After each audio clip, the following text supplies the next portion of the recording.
doon sa mamaya, iano ko sa inyo. Ipapaparanig ko sa inyo mamaya. Grabe. At yung walang iba, oy, Ruin na name, tinawag na trader ng Japan Charity Group. Bakit Ruin name?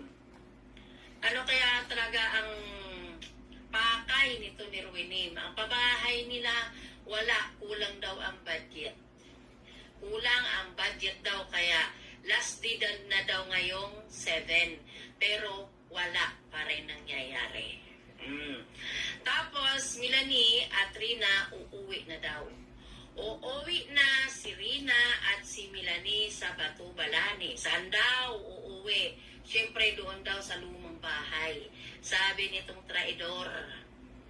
Alam mo bakit tinatawag kong traidor? Kasi, bakit hindi mo tatawagin traidor? Silang lahat ang nagplano na kuhanin si Rina sa Team Kalingap at binigyan naman ng Team Kalingap na walang kahirap-hirap. Bago ngayon, ito, pauwiin nila si Melanie at si Rina kasi wala na. At ayon doon sa nagsagita, doon sa founder ng Japan Charity Group, ay bago pala nila kinuha ito si Melanie ni Melanie sa Team Kalingap, ito si Rina, ay napag-usapan pala nilang lahat. Napag-usapan pala nilang lahat itong pagkuha kay Rina sa Team Kalingap. Pero ngayon, narinig ko mismo doon sa live yun na si Melanie, si Ruiname ay naghugas kamay na hindi daw siya kasama. Sabi ko, bakit hindi siya kasama? Tapos, bago pala nila nakuha itong si Rina sa Team Kalingap. So, nakuha na ni Melanie, yung anak niya sa Team Kalingap. Tuwang-tuwa daw itong si Ruiname. Pumapalakpak daw. Ayon doon sa CEO ng Japan Charity Group. Ayun na. Kaya si Melanie at si Rina ay papauwiin na. Bakit na papauwiin? At ito, may ipaparinig ako sa inyo. May ipaparinig ako sa inyo kung sino itong nagsasalita. Hindi ito paninira Hindi ito paninira. May ipaparinig lang ako sa inyo. Ano ko lang dahil lang. Ako sa mga sa nakikinig. Ito, mag-open lang ako sa akin ganito yun. Ito sabihin ko na talaga, kasi naglaga na to, paituran na to. Kasi, alam mo yun ako Rowaning. Ito Rowaning. Anuin ko na to, kasi tinataytron ako Ipaliwanag ko si Rowaning ang totoo.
So, wala pala talagang 1 million.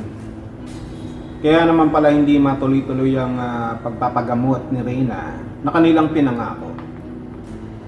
Rowening, sana sinabi mo ng maaga-aga para naman kahit papano naabunohon ko yung 1 million. Sabi kasi ng sponsor, hindi niya raw kaya eh. No, kung noon pa sana daw, pwede pa, pero sa kalagayan ngayon, no, sa sitwasyon ngayon, hindi na. So kung gano'n naman pala ang nangyayari, bakit pinatagal-tagal nyo pa? Di sana sinabi mo na, no, nag-report ka. Total, ikaw ang pinakamagaling mag-report, no? Mag-reaction dyan, mag-update. Di sana in-update mo na hindi na po magkakaroon po ng 1 million sapagkat hindi na po kayang mabuo ito. At baka siguro pa inot-inot na lang, no? Partial na lang, yung mga ganong klase ba. Kaya ang nangyari, nagka-delay. Dapat naging honest ka sa ganon. Ngayon naiintindihan ko na kung bakit wala kang ma-report na matino. No, wala kang masabi. Ilang beses ka na naming hinamon na ilabas yung tunay na report, no, yung tunay na kalagayan sa pagpapagamot sa St. Luke's, yung pabahay, yung sinasabi yung pabahay na itatayo kay Reyna, pero wala kang magawa. Ang sinasabi mo lang lagi, maghintay. At ano ba ang karapatan namin na magtanong, na mag-demand para ilabas lahat ng impormasyon na yan? Ngayon, naiintindihan na namin. At ako ay nasa iyong panig na kung ako man siguro magsisinungaling at gustong makinabang sa aking sarili lamang, ganoon din siguro ang gagawin ko. Pero magkaiba tayo ng lagay di ba? Mas gusto kong magsabi ng totoo. So, tama naman yung ginawa mo, no? Bilang isang sinungaling, dapat lang magsisinungaling ka. Nakakita ka na ba ng sinungaling na nagsasabi ng totoo? So, kapag nakakita ka ng sinungaling na nagsasabi ng totoo, ibig sabihin, sinungaling siya. Hindi ka pwedeng magsabi ng totoo kapag sinungaling ka. So, kapag nagsabi ka ng totoo, sinungaling ka. Hindi ka sinungaling. Kasi parang ganon, ang gulo Speaking of ang gulo talaga ng mga anggulo na nakikita namin. No? Now I understand kung bakit wala kang maibigay na matinong impormasyon. Wala kang mai-report na maganda kahit hinihingi namin. Hindi naman namin sinasabi na hindi nyo gagawin. Pero yan ang ipinangako ninyo, kaya nyo nga kinuha si Reyna sa Kalinga, pero hindi nangyayari. Hindi lang naman kasi kami ang naghahanap at nagtatanong. Lumalabas lamang na kami ay mga tagapagsalita lamang ng mga ibang viewers na nagmamahal kay Reyna. Na walang kakaya ng mag-voice out, magsalita, manghingi ng impormasyon, kaya kami ang nagsasalita. Para naman may maibigay kayo. At lumalabas ngayon, kaya nga wala kayong maibigay, kasi nga wala naman pala talaga. Ayun naman pala. Yes, nagets na kita. Kaya pala wala kang matinong masabi, no? So, kung wala ka palang matinong masabi, at nalaman pa namin na talagang pinlano nyo yung pagkuha kay Reyna sa Kalinga at na sinasabi mo pilit kong pinapaamin dati si Ate Melanie, wala namang ganun na nangyayari. So ngayon lumalabas, nagsabi na yung mga sponsor, no, kayo pala, palakpak ka pa talaga, no? Hindi ka lang pumalakpak, baka pati tenga mo, palakpak na rin. Na habang nagpa-foundation ka, nataranta ka, nagpapapalakpak ka habang umuusok ang mga pulbos sa iyong pagmumuka. Di ba? Ang ganda ng plano nyo kay Reyna, no? Patayo ng bahay, no? Pagpapagamot sa St. Luke's, wala naman pala. So ngayon, ano na ngayon ang nangyari? Bakit nag-aalisan sa iyo ang mga sponsors? Nagsalita na sila. Nilaglag ka na. So iiyak ka na ngayon. Yan ang sinasabi ko Rowenin, yung pinapasok mo na ganitong sitwasyon, baka hindi mo kayanin. You are eating more than you can chew. Ngayon, pag binalikan ka ngayon ng mga reactor, iiyak-iyak ka.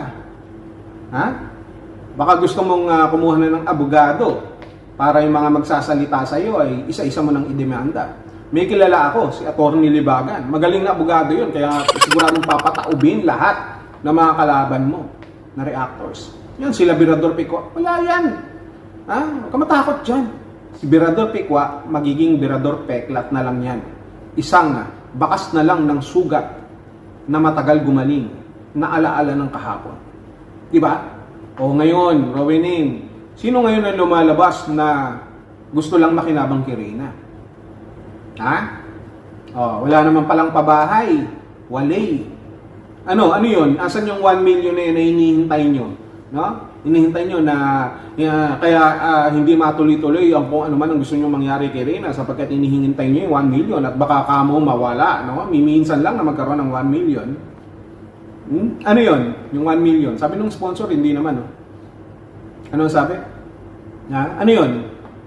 Nagpagawa kayo ng pera para umabot ng 1 million tapos ang nangyari, bumagyo, nabasa, so hindi natuloy. Tapos nanghihingi ka pa ng donation, no? Bawal yan. Hingi-hingi ka ng donation, ang kapal naman talaga, no? Na mga pinagsasabi mo, kasing kapal ng foundation mo. Donation? Maghanap ka pa talaga ng donation para dun sa pabahay. Tapos hindi nyo mabuo ngayon. Tapos uuwi na lamang si Reyna at si Ate Melanie doon sa labo. Imbis na nanahimik sa kalingap, pinakailaman nyo kasi. Ngayon, alam na ngayon ni Ate Melanie kung ano yung aming mga sinasabi. Kung sino ang dapat niyang pinagkatiwalaan. Pero, hindi na natin pag-uusapan yan. I don't want to blame totally Ate Melanie sapagkat siya lang ang nakakaalam, no? Kung ano talaga ang kanyang dahilan kung bakit niya ginawa yun. Siyempre, marami ang mantatamis, mga namumulaklak na pananalita, mga pangako na akala mo, pangako ng isang politiko na ganito ang gagawin sa oras na makuha nila ito, sa oras na makuha ang inyong mga pagtitiwala. Ganon din ang nangyari. Kahit hindi ka politiko, Rowin, nakita mo ang ginawa mo? Pagkatapos nyo makinabang, kayo lang din pala makikinabang. Di ba? Dumami yung subscriber mo. Tapos gusto mo ikaw lang ang nagre-report kasi nga para sa'yo lang manood. Tapos kami pa ngayon ng masama. Ngayon, sa mga viewers dyan, sa mga sponsors dyan, lumabas po kayo. At sabihin nyo kung sino sa amin ang nagsasabi ng totoo. Nagtatawanan nyo kami noon eh. No, binabas nyo kami. Sinasabi nyo na mapanira kami. Ngayon, sino ngayon ang mapanira? Ayun no, mga sponsor na mismo ng Japan ang nagsasalita ng mga pinaggagawa ni Rowin. Yan, Rowin, kung ako sa'yo, sa ganitong magkukwit na ako. Hihinto na ako, hindi ko nagagamitin si Reyna. Kasi alam mo kung bakit? Madadamay lang yung pamilya mo, nakakahiya. Sa totoo lang, nakakahiya. No? It's not worth it na magmagaling ka dito sa social media kung ang kapalit naman ang kahihiyan, ang privacy ng iyong pamilya. Ano na lang ang sasabihin nila sa'yo? Paano kung may makapanood na iba? Tapos ganyan ang kinakaharap mo na sitwasyon ngayon. Better for you to quit. Quit. Aminin mo yung pagkakamali mo tapos manahimik ka na. Mag-content ka na lang ng iba. Hindi pwedeng ikaw na lang yung gustong makinabang dyan na makinabang na para sa sarili mo na mali naman ang iyong pamamaraan. Pati pagkita ni Biredor Pekwa. Pinagpapapansin mo rin, di ba? Naiinggit ka? Naiinggit ka ba? Kunin mo! Tirahin mo, tirahin. Huwag ka mag-alala. Sabi ko sa'yo may ipapakilala ako sa iyong abogado. Lahat ng mga yan, papadapain natin yan, papagulungin natin. No? Bakit ko sinasabi sa iyo to? Hindi ako galit sa iyo ng personal. Sinasabi ko lamang sa iyo kung saan ka nagkamali. Baka sakali kasi, no, sa mga sinasabi namin sa mga kasamahan namin reactor sa iyo, gaya nila Sangkay, nila Madam Bopil, nila Mayora, nila Founder Ann, nila Birador, Pikwa, at marami pang iba, magising ka sa katotohanan. Kaya ba? Kung ako sa iyo, sumuko ka na. Napapaligiran ka na. Napapaligiran ka na ng mga reactors. No? Wala kang panalo, maniwala ka sa akin. Wala kang panalo. Wala nga hindi ka nga kinakati. Kung tutuusin nga, tinigilan ka na namin Dahil kawawa ka naman, sa totoo lang. Hindi mo kakayanin. Hindi mo kakayanin. Wala kang nalusot Kita mo? Nadinig mo yung mga voice recording ng mga sponsors sa Japan. Baka may iba pa dyan. So ngayon, sino ngayon ang lumalabas na manggagamit? Rowin. Kawawa ka naman, bebe.